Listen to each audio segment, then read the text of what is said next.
Hello everybody, welcome to the Comic Gamer Movie Show. My name is Deshaun and today I'm here to review the season finale, episode 6 of Falcon and the Winter Soldier. Now, Falcon and the Winter Soldier has been an interesting show to say the least. It's been a show with a lot of... Now I will say this. Generally speaking, when I knew what this show was going to be. And honestly, and with WandaVision as well, I knew what WandaVision would maybe be about, or at least we kind of like had predictions, like the closest predictions. Like I kind of had a feeling WandaVision would be about Wanda dealing with. I didn't know it would be like specifically grief, as they said the villain really was grief in the show, but I knew she was dealing with some stuff, and I knew that the show would be about her either breaking or overcoming what she's dealing with. And that's what it was about. And that's what it ended up being about in the end, which is why I thought the series finale, while it was not perfect, I still thought the series finale got right the most important things it needed to get right, which was focusing on her character, her journey, how she feels, her letting go, her moving on, her that part, her figuring out her abilities, figuring out who she really is, understanding what she might be, like that was the big important part, is those characters was Wanda and Vision, and they did that perfectly. So while there were other things in the show that I wish that, you know, many of us wish maybe could have been better, at the end of the day, if you nail the thing you need to nail, it's like one of those things where it's like, okay, you know what it's like? It's like, I called the WandaVision season finale a game-winning layup. It's still a game-winning shot. It still did what it needed to do, but it wasn't a buzzer beater. It wasn't like it wasn't like a half-court heave. It wasn't like a game-winning shot. You know, it was just it was a layup. It was a game-winning layup. You got to the rim and you laid it up. It's still an exciting play, but it's not as, spectacular. It's not maybe something that's going to be on the highlight reels all the time, but you did what you came here to do. That season finale, I gave it an 8, I believe, or if I've seen it since again, I would have given it an 8. I thought it was a solid season finale. And this season finale is better than the WandaVision season finale. Not by a lot. This isn't perfect either, but it still executes what it needs to do. Plus, it has the bonus of having some really cool fight sequences, having some really good scenes with heart in it, like the WandaVision series did. Particularly Isaiah Bradley scene near the tail end, and Bucky scene with Yuri. Those scenes were particularly very heartfelt and very heartwarming, but through and through, the action was cool too. The action was cool, and Sam's coming through, and it had some very, really awesome shots. It had some very cinematic, awesome shots. Sam Wilson showing up in his new Captain America outfit was so fucking I still can't believe how well they translated that. I can't believe how well they translated that from the comics to the movies. It's almost ripped out of the pages. Only difference is Sam Wilson's wings in the comics are still red. They're like just red. But the suit itself is almost ripped out of the comics. Like I said, the only difference is Sam Wilson's wings in the MCU are still kind of like white with like red inside, red and a little blue inside. But in the comics, they're just red. But other than that, they translated it so well. The wings look amazing. Anthony Mackie looks amazing in the suit.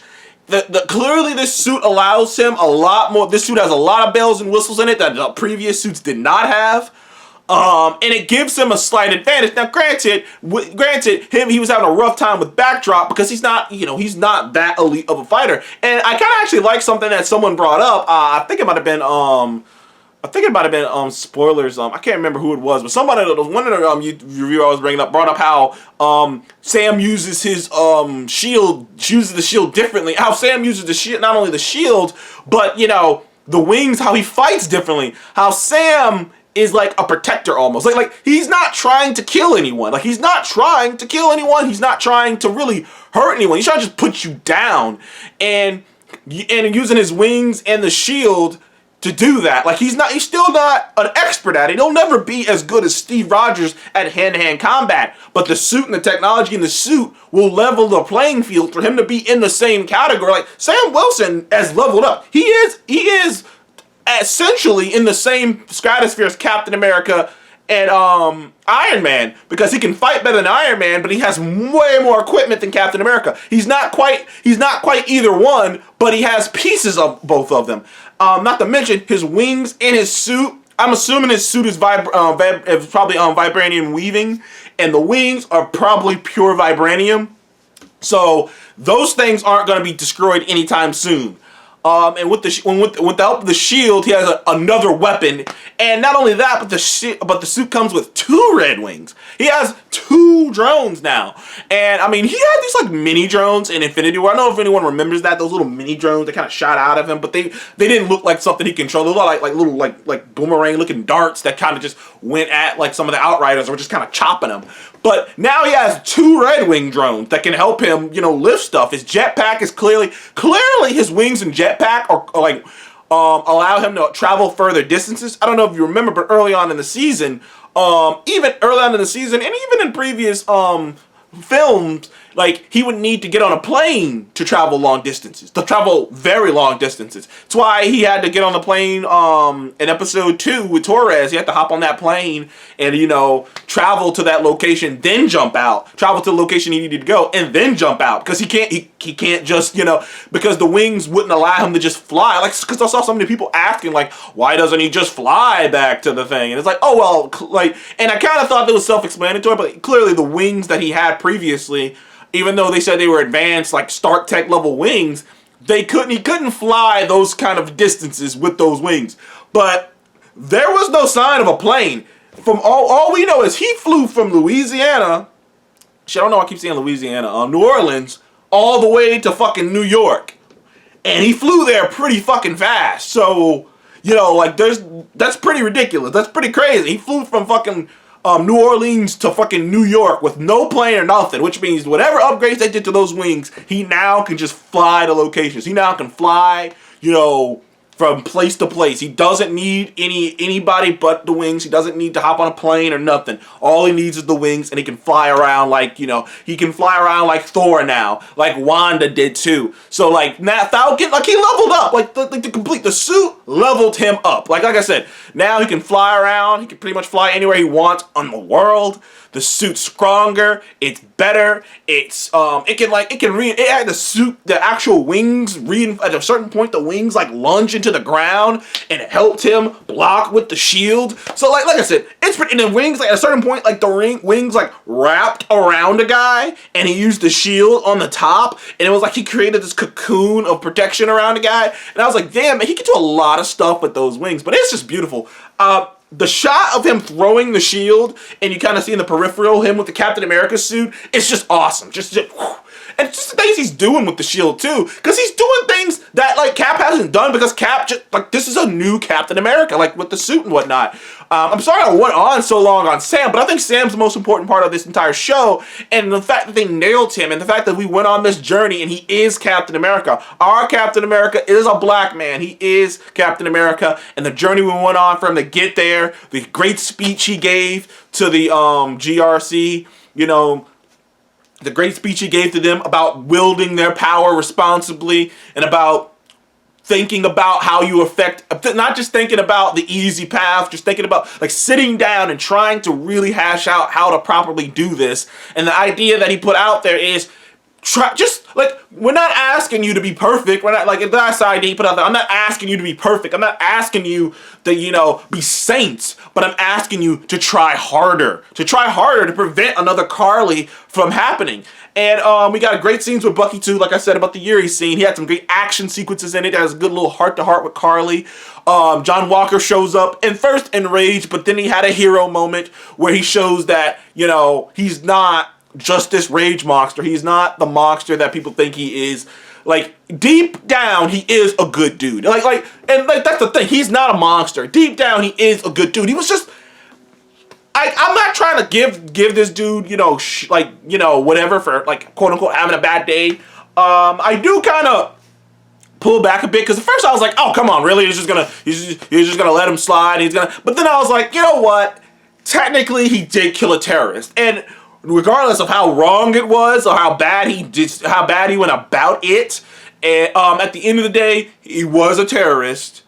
He was a part of that terrorist organization. He did kill that terrorist, which is, and he did show up and help save the day. So it does make a little bit of sense that maybe he'd be able to get back into good graces of the public, because while what he did was completely terrible and he took no responsibility in it, you get the vibe, like, at least even in the moment that it happened, you got the vibe. I was like, it was either going to go two ways, but I always thought it was going to go this way. You got the vibe that wasn't really him. He snapped. He snapped in the moment. It happened. It happened. He was still shell-shocked when the whole fight with Sam and them went down. It happened. And he was at a crossroads to either give in to those demons, completely give in to those demons, or not. And clearly, he truly did care about Lamar. The fact that was the first thing on his mind, the reason he even came out here was because he still wanted vengeance for Lamar. He didn't even ask. He just Morgenthau. He's like, Morgenthau, like, fuck all the others, just you. And like I said, man, like I said, I thought they did a great job with making all these characters gray. Now, granted, like I said, there are things they could have done better. I wish there was more time to be spent with Carly and them. And I wish there was. I still got what they were going for. And in the end of the day, maybe Carly was slightly underdeveloped. I still like the character, but maybe she was slightly underdeveloped. But she served the purpose to Sam Wilson of being like this representation of what can happen, what kind of what's the word I'm looking for? What oppression can create. I mean, you've heard many times in the past of crime organizations and gangs and whatnot that were just created because they were getting beat down by oppressors, and then a gang happens, and then people go, well, how this gang, and then like the governments and whatnot, and they'll just be like, well, I don't know why this gang happened, and it's like, well, clearly this gang only exists because you're fucking doing something. But so the same thing with Carly. But like I said, there was an amazing scene with Isaiah near the end. It was very heartwarming, very tear-jerking, and then in the end, I felt good. WandaVision left me like, man, that was so sad. I felt good, but I don't know, it was just sad. I was happy that she got her powers. This left me feeling good. Left me feeling optimistic about the world. Left me feeling optimistic about the universe. Left me wanting more from Captain America and the Winter Soldier. I hope this does get a second season, because I think there is some room for it to grow. And they could just, they could fix a lot of the problems they had. This season was not perfect. I don't think WandaVision was either. But damn, it was still great to me. I had a great time with this. It hit on some amazing points. I give the final episode of Falcon and the Winter Soldier an 8.5. It wasn't perfect. It had issues. But overall, I still had a great time with it. I still enjoyed myself. It still nailed the beats it needed to nail. And that's all I needed it to do. Sam looks fantastic in that suit. Can't wait to see him again. Hope it gets a season 2. Thank you for joining me on the Comic Gaming Movie Show. Please remember to like, subscribe, and I will see you in the next one. Goodbye.